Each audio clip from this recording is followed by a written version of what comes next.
vim falar de um assunto difícil, triste, mas que acontece. E muitas das vezes é muito escondido, é muito velado, até por quem sabe que isso está acontecendo.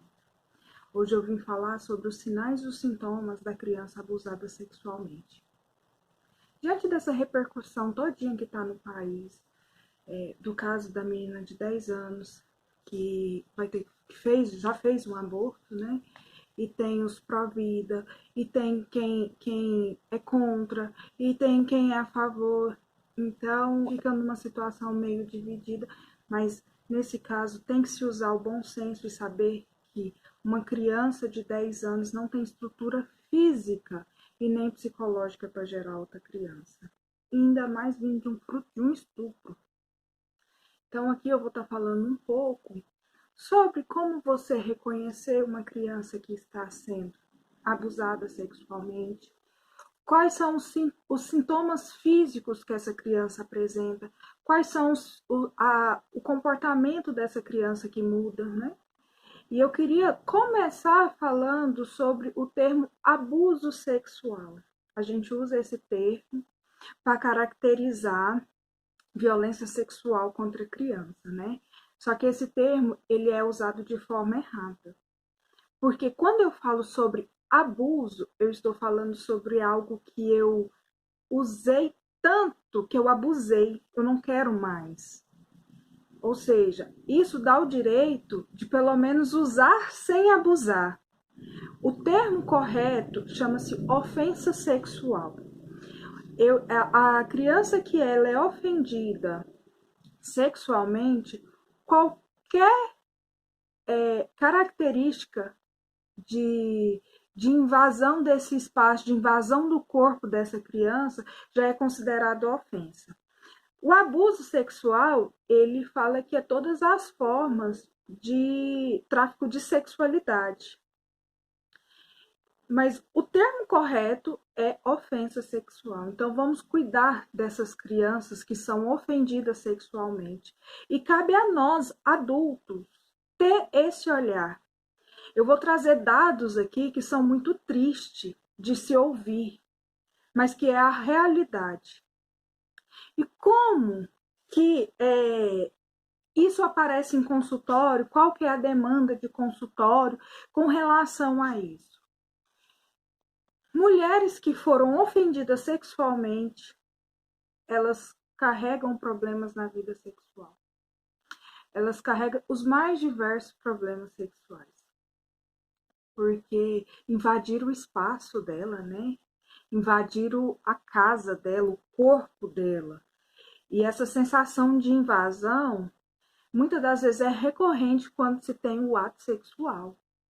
Então aí ela vem em forma de dor na hora da relação sexual, ela vem em forma de não conseguir ter um orgasmo, ela vem em forma de lembranças, até porque isso fica muito no inconsciente dessa pessoa, né? Homens também que vêm que aparece, né? Com diversos problemas relacionados a isso. Quando se tem um problema, a gente corre atrás, a gente tenta ressignificar essa dor, até porque não tem como ser mudado, né? A gente tem que trabalhar do agora para frente. Como que essa pessoa vê essa dor, como que foi tratado, quem soube, se alguém soube, porque às vezes a família ficou sabendo, mas escondeu, gera um sinônimo de abandono, gera um sentimento de negligência, né? E não é estranho a família saber e ficar calada, por diversos motivos. Uma, porque às vezes a pessoa que é o abusador é o provedor dessa família, então se ele for preso, como que vamos comer? Porque não tem estrutura para ter esse abusador preso. Porque talvez foi o único modelo aprendido por essa mãe, por essa família. Abusaram de mim, é normal abusar da minha filha, ou abusaram de mim, é normal abusar do meu filho. São diversas questões envolvendo um abuso sexual. Eu vi recriminando muito essa mãe onde que essa mãe estava, onde que é.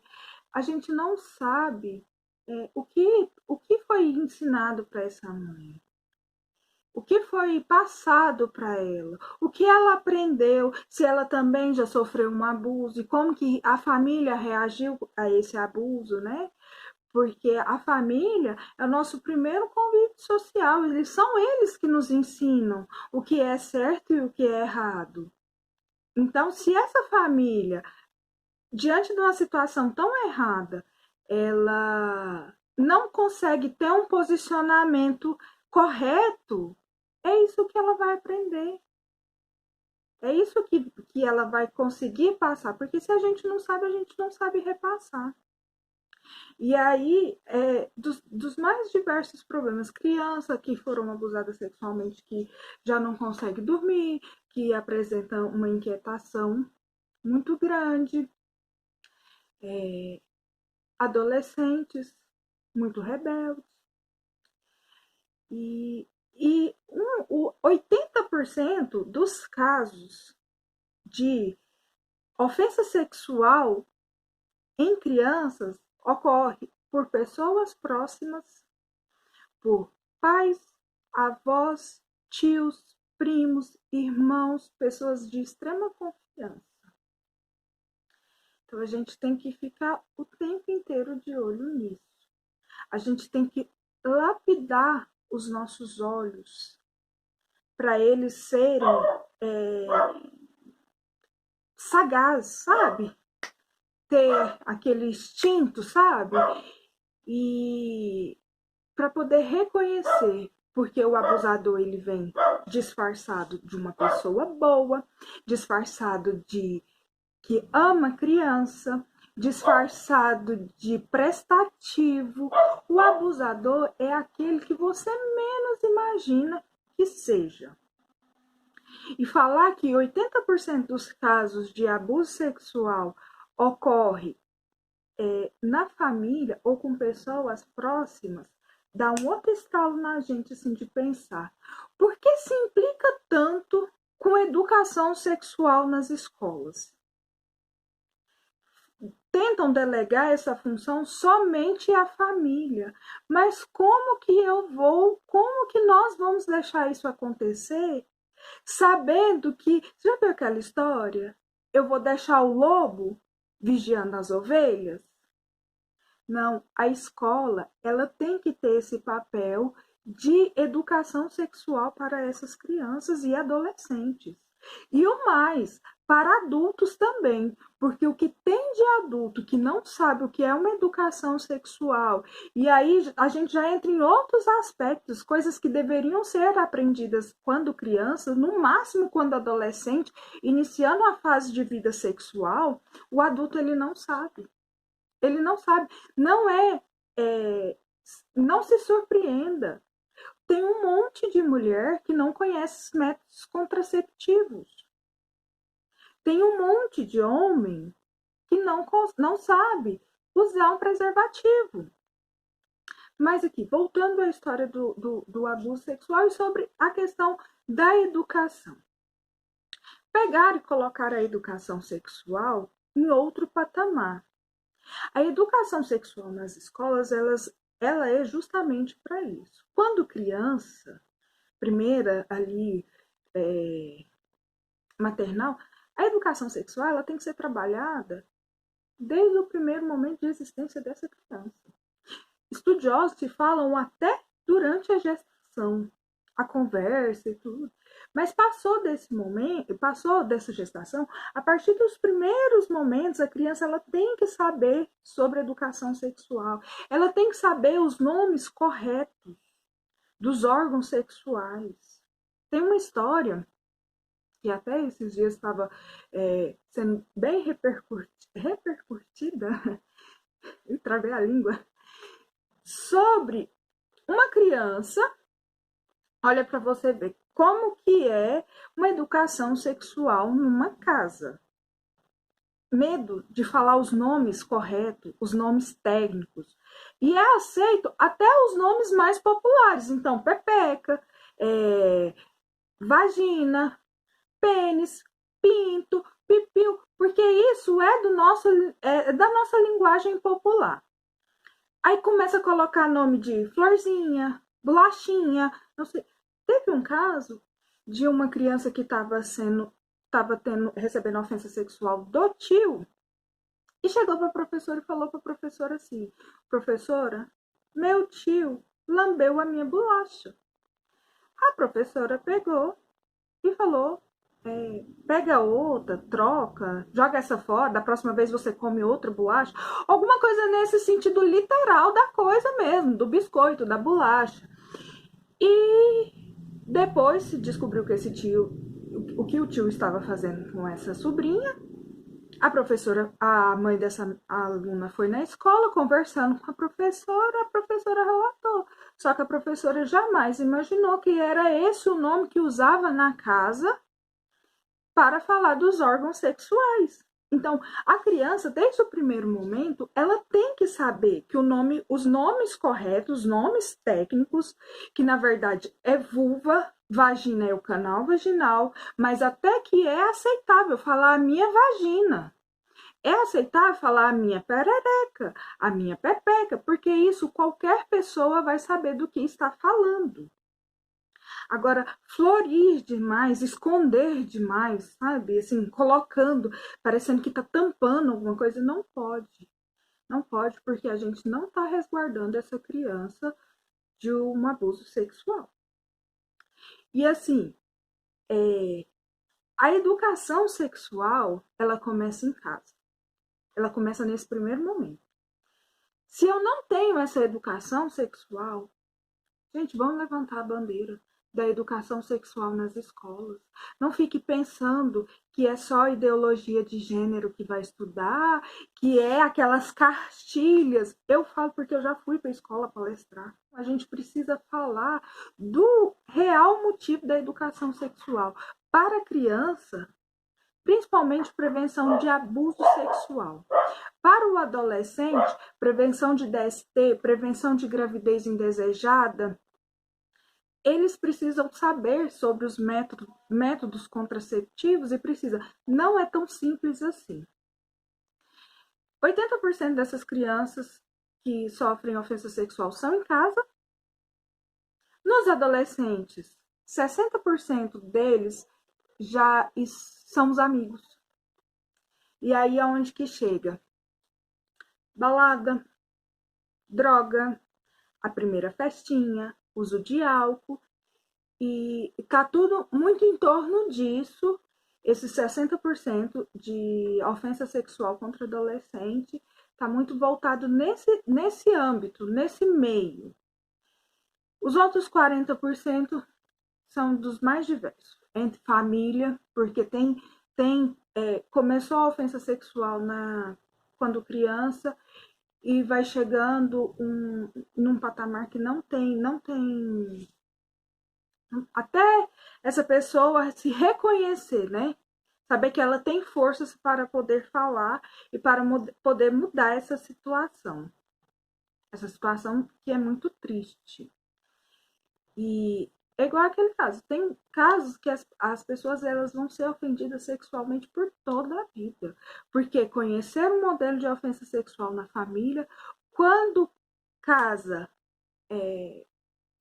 muitas das vezes casa de uma forma de fuga, se vê de novo nesse ciclo, e isso é muito triste. Eu vou estar falando agora dos sinais e dos sintomas, e agora eu vou falar dos aspectos físicos que essa criança pode sofrer, que é uma das formas de reconhecimento. A parte física, dificuldade para andar e para sentar. Dói, né? Dói. Então, assim, a dor, ela incomoda o andar, ela incomoda o sentar. Lesões, cortes, machucados nessas partes genitais, principalmente nos órgãos sexuais. Irritação nessa área, então vermelhidão, bolinha, porque o corpo dessa criança ele não está preparado para isso. Então, de alguma forma, ele vai reagir. Infecções, principalmente, gente, infecção ela tem cheiro. E criança não tem cheiro forte. Criança tem cheiro característico das partes íntimas, principalmente se essa criança ela não tiver um acompanhamento, né, quando ela vai tomar banho, mas ela não tem cheiro de infecção e a gente reconhece cheiro forte. Então, se você tem alguma criança perto de você que está com cheiro forte, sentou, abriu as perninhas, está sentando, tem cheiro, é um sinal de alerta. DST? Criança não tem DST. Criança não tem, na verdade, IST, né? Infecções sexualmente transmissíveis. Criança não tem. Presença de esperma, hemorroida tanto na vagina quanto no ânus, calcinha, roupa rasgada muito nessa região, calcinha manchada, cueca manchada, questiona, pergunta o que aconteceu, por que isso aqui rasgou, aonde que rasgou, por que tá sujo desse jeito, né? Só lembrando, gente, não cabe a gente fazer o processo de investigação. Então, ao pequeno sinal, conversa com essa criança, mas não levanta a bandeira da dúvida. A gente não pode sair acusando as pessoas. O comportamento de uma criança que está sofrendo ofensa sexual, o que pode ser mudado nesse comportamento? Masturbação excessiva. Por quê? A gente entende que ofensa sexual ela só vai machucar, né? Só que às vezes o corpo da criança responde. É natural, o corpo responde. Conforme essa criança for tocada, o corpo dela vai responder. E aí, se essa criança descobriu que aquele lugar e daquele jeito proporciona um prazer, porque na verdade a criança, quando ela está descobrindo o corpo, ela descobre aonde dar prazer nela. Então, mas a masturbação voltada para esse fim não é quando é criança. Então, se tem uma masturbação excessiva, se tem um conhecimento, umas condutas impróprias para a sua idade, né? Criança que conhece demais sobre o assunto, criança que está sensualizando demais, sensualizando o comportamento de criança. Embora, assim, hoje se tem muito acesso a esse tipo de informação, né? Se tem muito acesso a danças muito sensuais, se tem acesso a danças com muito palavrões e tal, mas existe um limite. Então, se a criança está tendo um conhecimento extremamente sobre sexo, sobre posição, sobre alguma coisa que está estranha, a gente fica atento. E o comportamento sedutor também, né? Criança que é muito sedutora, criança, porque está muito relacionado a ganho, né? Então, essa criança, ela muitas das vezes, igual o ofensor, ele vem e, na maioria das vezes, ele age com sedução, com doce, brinquedo, balinha, dinheiro. Então, se essa criança, ela tem um comportamento sedutor, é porque, muitas das vezes, ela teve uma recompensa, né? Que é nesse sentido, que agrada a criança. Desordem no apetite, tanto para mais quanto para menos. Regrediu. Não consegue controlar o cocô, não consegue controlar o xixi mais, não está tendo controle dos esfíncteres, né? Isso é um sinal de alerta para essa criança, porque assim, estava tudo bem. Isso não essa a questão do controle do cocô e do xixi, ela não é só para não é só para a ofensa sexual, não. É uma das respostas de criança mais rápida sobre quando tem alguma coisa que não vai bem. Problemas com sono, ou dorme demais para fugir, ou não consegue dormir, principalmente se o abusador em algum momento da noite, alguma coisa nisso aí, a desordem no sono dessa criança, choro contínuo, excesso de agressividade, temor a algum lugar, alguma idade ou algum sexo. A partir do momento que tem aversão, começa a ter aversão. Não gosto desse lugar, não gosto dessa parte da casa, não gosto de tal pessoa, não quero. Isso também, baixo rendimento escolar, não consegue prestar atenção, o que vai fazer? E baixo rendimento escolar, ele também sinaliza outras coisas que essa criança pode estar vivenciando. Delinquência, né? A criança começa a ficar muito na rua porque é uma forma de fuga. Se adolescente ele fica na rua porque é uma forma de fuga. Então, e é uma forma de expressar a raiva dessa criança, desse adolescente, né? Sobre isso. Não tá entendendo. Querer sempre estar na escola é uma forma de fuga. Evidências em desenhos, jogos, fantasias, brincadeiras. Então, se você está vendo que tem alguma coisa ali muito estranha no desenho da criança, procura. O que isso representa? Me conta sobre esse desenho. Eu não estou entendendo seu desenho, sabe? É uma forma de questionar, tudo de uma forma muito doce, não sendo agressivo, porque nesse momento essa criança já está muito traumatizada. Então, todas as vezes que a gente for conversar com criança, com adolescente, sempre da forma mais acolhedora, da forma mais doce, da forma mais simples, da forma mais calorosa, porque passa um laço de confiança. Comportamento suicida e mudança no comportamento radical. Eu era assim, agora essa criança é desse jeito. Tá, Lívia. E se eu perceber alguma coisa, o que eu tenho que fazer? Primeiro de tudo, não desacreditar dessa criança. Em momento algum, duvidar dela. Não usar tudo, não usar como prova, como certeza absoluta, jamais, porque tem outras pessoas envolvidas, né? Não usar como certeza absoluta, mas jamais duvidar dessa criança. Fazer um acolhimento ou recolhimento, né? Porque se essa criança, ela tá o acolher meu e alguma forma de tirar essa criança desse convívio com um abusador. Eu preciso entender, eu preciso dar um colo para essa criança, para esse sofrimento nesse primeiro momento. Passar esse primeiro momento, o que eu tenho que fazer? Não cabe nós investigar isso. Vamos partir para as autoridades. Dependendo de quem for, avisa a família. Primeiro passo, família.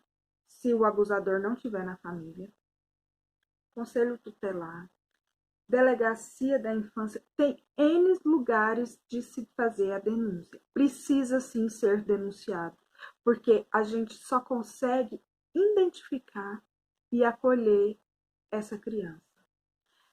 O restante fica para os órgãos competentes. Conselho tutelar, Delegacia da Infância e Juventude, Ministério Público e tem o Disque 100. Tem o Disque 100 que eu consigo fazer uma denúncia anônima, porque eu sei o nível de comprometimento que possa existir entre quem está sendo denunciado e o ofensor. E vamos cuidar das nossas crianças, vamos lapidar os nossos olhos, sabe? Vamos criar. Infelizmente, esses números que eu trago para vocês são os que são denunciados, são os que são relatados. Eu acredito que até o dobro disso não é denunciado, não é falado, fica escondido, fica camuflado. Mas cabe a nós fazer esse tipo de denúncia e cuidar das nossas crianças.